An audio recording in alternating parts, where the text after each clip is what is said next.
Madame B vient à 18 heures à votre cabinet car il est inquiète pour son fils Victor, âgé de 5 ans. Depuis ce matin, il tousse 38 de fièvre et surtout, il a une drôle de voix. On dirait qu'il mue. Depuis 3 jours, il a le nez qui coule, comme la plupart des enfants dans sa classe. Pendant que vous lavez les mains, vous observez Victor qui joue avec son camion et vous entendez sa toux aboyante. L'examen clinique est normal en dehors d'une rhinorrhée. Quel est votre diagnostic? Et quel examen complémentaire est nécessaire, justifié? Réponse, c'est une laryngite aiguë sous-glottique. Aucun examen est nécessaire, le diagnostic est clinique. Que lui répondez-vous et à quel traitement? Non, pas d'indication à utiliser le mucormyste et l'aspégique. Arrêtez ce traitement. La laryngite aiguë sous-glottique est virale. Le traitement, pas d'indication à traitement antibiotique. L'enfant ne guérira pas plus vite.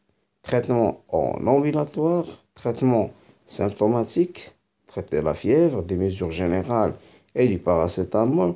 Une corticothérapie orale pendant 3 jours le matin et surveillance par les parents.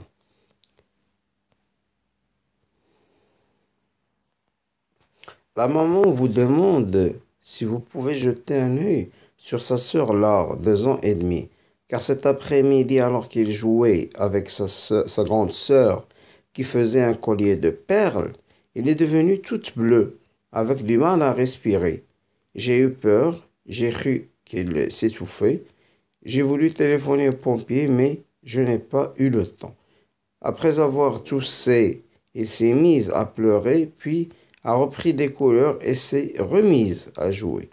Je suis rassuré à présent, mais comme je suis là, je préfère que vous la regardiez si tout va bien.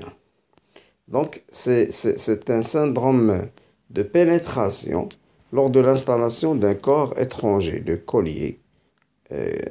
Symptômes compatibles, l'âge compatible, survenu pendant un jeu avec petit objet, les perles.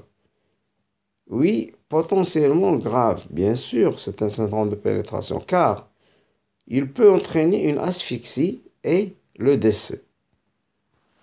Que recherchez-vous à l'examen? On va rechercher une diminution des murmures vésiculaires, un wheezing, c'est-à-dire obstruction basse.